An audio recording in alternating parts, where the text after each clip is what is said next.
तो फिर यूट्यूब पे कई प्रकार के सुपर हीरो क्रिएटर्स हैं और उनमें भी 90% क्रिएटर्स वो हैं जिन्होंने कुछ मार्वल की मूवीज़ देखी है और उनके अंधे भक्त बनकर सोचा कि जो ज्ञान मेरे पास है वो ज्ञान जनरल ऑडियंस को देके उन्हें भी एंटरटेन किया जाए। बट इनमें मैक्सिमम पॉपुलेशन होती है उनकी जिन्हें हम प्यार से कहते हैं फैन बॉयज़। और आज हम इसी पॉपुलेशन के सबसे पॉपुलर और मेरे सबसे फेवरेट क्रिएटर की बात करने वाले हैं जिनका शुभ नाम है सुपर हीरो Stu10s। हाँ, कुछ ऐसा ही नाम है इनका। अब इन महात्मा के बारे में क्या ही कहा जाए।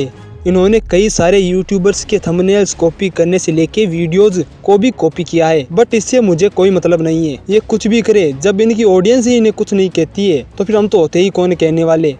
और इनकी वीडियो भी कुछ ऐसी ही होती है। तुम इनकी कोई भी वीडियो उठा के देख लो, उसमें तुम्हें तारीफें सिर्फ और सिर्फ थोर की मिलेगी। हाँ जी, हमारे सुपर हीरो स्टूडियोज जो हैं वो एक थोर फैन है, बट इससे मुझे कोई इश्यू नहीं है। इश्यू ये है कि जब सामने स्कारलेट विच जैसी बीइंग हो तो भी ये बंदा कहता है कि थोर वांडा को ऐसे हराएगा वैसे हराएगा। और इसकी इन्हीं कुछ बातों से लगता है कि इस भाई को कुछ घंटा भी नहीं पता है वांडा के बारे में, और लगता है कि इसने सिर्फ और सिर्फ थोर के 3-4 मूवीज देख के वीडियोस पे वीडियो छापे जा रहे हैं। और कमाल की बात तो ये है कि इनकी ऑडियंस में इतने मंद बुद्धि जीव भरे पड़े हुए हैं कि उनमें से किसी ने भी इसे रोका या फिर टोका नहीं कि भाई तू ये क्या कह रहा है। और चलो वर्सेस बैटल बना रहे हो तो फिर भाई औकात में रहकर तो कैरेक्टर्स को चूज करना चाहिए ना। अब तुम लोग सोच रहे होगे कि मैं इतना गर्म क्यों हो रहा हूँ, तो फिर सब कुछ ठीक चल रहा था, बट माहौल खराब करने के लिए इसने अपनी न्यू वीडियो डाल दी, थोर वर्सेस स्कारलेट विच, जिसका 1% भी सेंस नहीं बनता है। और सुपर हीरो Stu10s, मुझे ये भी पता है कि ये वीडियो तूने किससे कॉपी किया है, तो फिर बकवास को करते हैं साइड और इस गधे को समझाते हैं कि स्कारलेट विच में कितना ज्यादा पुदीना है। और हम थोर का कंपैरिजन भी करेंगे इस लाल चुड़ैल के साथ। और ये वीडियो कॉपी ना लगे इसीलिए मैं सुपरमैन को भी यहाँ ऐड कर लेता हूँ, तब तुम लोगों को पता चलेगा कि जो स्कारलेट विच वो किस लेवल की बीइंग है। तो फिर फटाफट से कैप्टन की शील्ड को साइड में रख दो और अपनी प्यारी प्यारी उंगलियों से हमारे इस चैनल को सब्सक्राइब कर दो। और तब तक के लिए मैं अपना वीडियो स्टार्ट करता हूँ। तो फिर सबसे पहले हम लोग बात करने वाले हैं मेरी प्यारी वांडा की और जान लेते हैं कि इसकी पावर्स एंड एबिलिटीज क्या है। तो फिर देखो, जो वांडा है वो हमें एज ऑफ अल्ट्रॉन मूवी से दिखती हुई आ रही है। और वांडा के पास उस मूवी के अंदर कुछ पावरफुल मैजिकल बॉल्स शूट करने की पावर थी, और वो वाला जो मैजिक था वो था क्योस मैजिक। और उस मूवी के अंदर इसके पास टेलीकिनेसिस एंड टेलीपैथी की पावर भी थी। और उसी मूवी के अंदर इसने एक तरीके से थोर को डिफीट करके भी दिखाया। इसने लिटरली उसका माइंड कंट्रोल करके दिखा दिया था। बट हमारे ये वाले भाई साहब तो इस बात को क्यों ही कंसिडर करेंगे। देन सिविल वॉर के अंदर भी इसकी हमें कुछ यही पावर्स देखने को मिली थी, बट इन्फिनिटी वॉर मूवी में सारा का सारा पासा ही बदल गया था, क्योंकि इस मूवी के अंदर इस बंदी ने लिटरली एक इन्फिनिटी स्टोन को डिस्ट्रॉय कर दिया था। और जो इन्फिनिटी स्टोन है उन्हें डिस्ट्रॉय करने के बारे में तो अपने सुप्रीम स्ट्रेंज ने भी नहीं सोचा था, बट ये बंदी ऐसा कर चुकी है। और 5 इन्फिनिटी स्टोन वाले थेनोस को भी काफी देर के लिए रोक चुकी थी। देन इनके अलावा एंड गेम मूवी के अंदर इसने थेनोस की बैंड बजा के दिखाई है। और वांडा विजन शो के अंदर लिटरली इस बंदी ने अपने क्योस मैजिक के थ्रू अपनी खुद की रियलिटी बना ली थी, जहाँ पे इसने विजन को क्रिएट कर दिया था, और वो भी माइंड स्टोन के साथ। लिटरली इस बंदी ने एक इन्फिनिटी स्टोन को क्रिएट कर दिया था, जो कि वांडा के सबसे बड़े फीट्स में से एक है। देन जो वांडा थी उसने वेस्ट व्यू के सारे लोगों को एक साथ मैनिपुलेट कर दिया था। यानी कि इस बंदी की जो अब माइंड कंट्रोलिंग एबिलिटीज है वो किस लेवल पर तुम लोग अंदाजा लगा ही लो। और मैं तुम लोगों को बता दूं कि तब तक इसने डार्क वर्ल्ड बुक भी नहीं पढ़ी थी। देन उसके बाद इसने डार्क वर्ल्ड पढ़ ली, जिसके बाद ये कई सारे मैजिक्स को यूज कर पा रही थी। और इसी कारण इसने डॉक्टर स्ट्रेंज 2 मूवी में डॉक्टर स्ट्रेंज को यूनिवर्स टू यूनिवर्स भगा के मारा था। और इसने सारे अर्थ के सोर्सरर्स को अकेले डिफीट करके दिखाया है, जिनसे अगेंस्ट होता है कि जो वांडा है वो किस लेवल की बीइंग है। देन तुम लोग 616 यूनिवर्स को छोड़ो, ये तो उसका खुद का यूनिवर्स है, बट इस बंदी का पोटेंशियल इस लेवल पर है कि ये इल्यूमिनाटीज के उन्हें कुत्तों की तरह मार चुकी है, जो तुम लोगों को इतनी बड़ी फीट नहीं लग रही होगी। बट जो वांडा है वो उस यूनिवर्स में भी अपनी रियलिटी मैनिपुलेशन यूज कर पा रही थी। और मैं तुम लोगों को बता दूं कि उस यूनिवर्स की जो वांडा थी वो इतनी ज्यादा पावरफुल नहीं थी कि रियलिटी को मैनिपुलेट कर पाए, बट फिर भी इस बंदी ने वहाँ पर रियलिटी को मैनिपुलेट करके ही इल्यूमिनाटीज को इजीली डिफीट कर दिया था। एंड मैं तुम लोगों को बता दूं कि जो अपने इन्फिनिटी स्टोन्स पे होते हैं वो दूसरे यूनिवर्स में बेशक काम करते हो, बट उनका भी पावर लेवल तुम लोगों को हर यूनिवर्स में सेम नहीं मिलेगा, जिनसे सो होता है कि जो वांडा की पावर से वो किस लेवल पर है। देन अभी तक तो मैंने तुम लोगों को इसकी सबसे बड़ी फीट बताई ही नहीं। मूवी के एंड में लिटरली इस बंदी ने पूरे मार्वल मल्टीवर्स के अंदर से सारी डार्क हॉर्स को डिस्ट्रॉय कर दिया था, वो भी एक झटके में। एंड में तुम लोगों को बता दूं कि एक मल्टीवर्स के अंदर इनफिनाइट यूनिवर्स होते हैं, और उन सारे यूनिवर्सेज के अंदर डार्क होल्ड भी मौजूद थी। यानी कि इस बंदी ने एक तरीके से इनफिनाइट डार्क हॉर्स को डिस्ट्रॉय कर दिया था, और वो भी अपने यूनिवर्स में रहते हुए। एंड मैं तुम लोगों को बता दूं कि ऐसा काम सारे इन्फिनिटी स्टोन्स मिलकर भी नहीं कर सकते हैं। लिटरली ये फीट अपने आप में बहुत ही बड़ी है। सुप्रीम स्ट्रेंज खुद भी ऐसी फीट नहीं दिखा सकता है, जिनसे अगेन शो होता है कि जो वांडा है वो इस वक्त एक मल्टीवर्सल बीइंग है और पूरे मार्वल यूनिवर्स में फिलहाल ऐसा कोई कैरेक्टर नहीं है जो कि वांडा को डिफीट कर पाए। हाँ, तुम लोग यहाँ पर इटर्निटी का नाम ले सकते हो क्योंकि अभी तक उसकी सही पावर से शो नहीं हुई है। तो फिर अब शुरू करते हैं असली कंपैरिजन।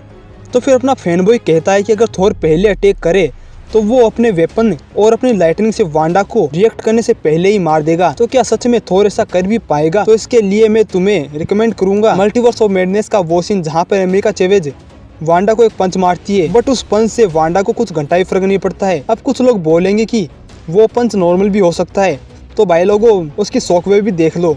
और यहाँ पर मुझे पता है कुछ लोग ऐसे ही बोल सकते हैं कि जब उसने इल्यूमिनाटीज को डिफीट किया था तब वहाँ पर जब वो डॉक्टर स्ट्रेंज का पीछा कर रही थी तब वो लड़खड़ा के चल रही थी, यानी कि उसे डैमेज होता है। तो फिर देखो यारो, वो जो वांडा थी वो दूसरे यूनिवर्स की थी और जो अपनी 616 की वांडा है उसने उस वांडा को पोजेस किया था, यानी कि एक तरीके से वो अपने फुल पोटेंशियल को यूज नहीं कर पा रही थी। तो फिर सीधा ये मान लेना कि जो वांडा है वो एक लाइटनिंग अटैक से मर जाएगी, ये अपने आप में एक बकवास बात है। बट इसे भी साइड कर दे तो स्कारलेट विच का जो लेवल है वो इस वक्त इतना ज्यादा हाई है कि नॉर्मल अटैक से उसे कुछ भी फर्क नहीं पड़ेगा। अरे यार, ये बंदी इल्यूमिनाटीज को उन्हीं के यूनिवर्स में जाके रियलिटी मैनिपुलेशन कर करके ही मार रही थी। और मैं तुम लोगों को बता दूं कि जब इसने डार्क होल्ड भी नहीं पड़ी थी तब इसने विजन को माइंड स्टोन के साथ क्रिएट कर दिया था और इनफाइनाइट यूनिवर्सेज की डार्क होल्ड्स को इसने एक झटके में डिस्ट्रॉय कर दिया था। तो फिर तुम लोगों को लगता है कि थोर के छोटे मोटे अटैक्स इसे मार देंगे? तो फिर ये बात एकदम बकवास है। ये सिर्फ एक थॉट के साथ ही थोर का एग्जिस्टेंस खत्म कर सकती है, थोर को पावरलेस भी कर सकती है और चाहे तो उसकी रियलिटी भी चेंज कर सकती है। ये बंदी सिर्फ अपने लर्निंग फेज में ही थोर का माइंड कंट्रोल कर चुकी है, तो फिर अब तो ये उसे फाड़ के रख देगी। लिटरली उसका माइंड इजीली कंट्रोल कर सकती है वांडा। और शायद अपने फैन बॉय ने लव एंड थंडर को कुछ ज्यादा ही सीरियस ले लिया, जबकि ये मूवी खुद भी इतनी ज्यादा सीरियस नहीं थी। और ये कहता है कि स्टॉर्म ब्रेकर इसे पीछे से आके डैमेज दे देगा। तो फिर इसे बता दो कि स्टॉर्म ब्रेकर इतना भी थोर भक्त नहीं है कि थोर को ऐसे ही बचाने आ जाए, क्योंकि एंड गेम में इसी वेपन से थेनोस थोर को मारने ही वाला था और गोर भी इससे स्टॉर्म ब्रेकर छीन चुका है। तो फिर ये बात भी डिबंक हो जाती है एंड वांडा का पोटेंशियल इस वक्त इतना है कि वो स्टॉर्म ब्रेकर को भी इजीली डिस्ट्रॉय कर सकती है। तो फिर अब मैं ओवरऑल यही बोलूंगा कि पहले कोई भी अटैक करे जीतेगी स्कारलेट विच। इसका मुकद्दर ही है कि या तो ये यूनिवर्स के ऊपर राज करेगी या फिर यूनिवर्स को डिस्ट्रॉय कर देगी। और यहाँ पर थोर सिर्फ और सिर्फ एक यूनिवर्स के अंदर एक छोटा सा गोड़ी है। तो फिर इस वक्त थोर की इतनी औकात नहीं है कि वो जाके स्कारलेट विच से सीधा लोहा ले ले। और मल्टीवर्स ऑफ मैडनेस की वांडा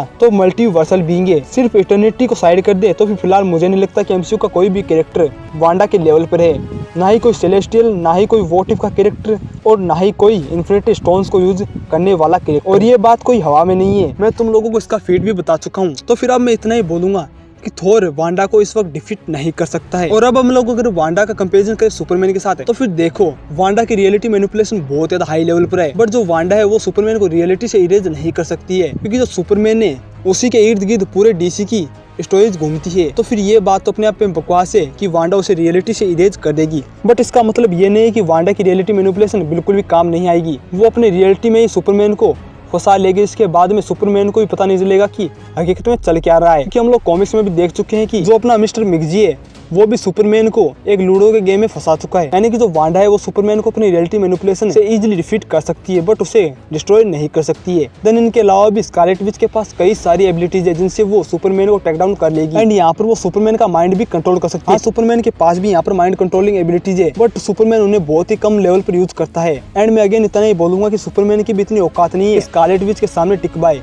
हाँ, अपनी स्पीड के जरिए वो स्कारलेट विच के सामने थोड़ी देर के लिए स्टैंड कर पाएगा, बट स्टिल वांडा उसे इजीली डिफीट कर सकती है। एंड यहाँ पर अगर थोर एंड सुपरमैन मिलकर भी अटैक करे तो भी वांडा का एक बाल भी बाका नहीं कर सकते हैं। तो फिर ये तो रही आज की अमेजिंग वीडियो। मुझे पता है इतनी ज्यादा अमेजिंग भी नहीं थी, फिर भी आई होप तुम लोगों ने एंजॉय किया होगा। मैं तुम लोगों से एक और रिक्वेस्ट करता हूँ कि तुम में से अगर कोई भी सुपर हीरो स्टूडियोज का फैन है या फिर उसकी वीडियोज को रेगुलरली देखता है तो फिर प्लीज ये वीडियो उस तक पहुंचाओ ताकि उसे भी पता चले कि उसने कहां पर गलती कर दी। आई होप तुम लोगों को आज की वीडियो पसंद आई होगी एंड तुम लोगों को पता भी चल गया होगा कि जो स्कारलेट विच का लेवल है वो कितना ज्यादा हाई है। तो फिर आज के लिए बस इतना ही, मैं मिलूंगा तुम लोगों को एक और अमेजिंग वर्सेस बेटर के साथ। टाटा बाय बाय।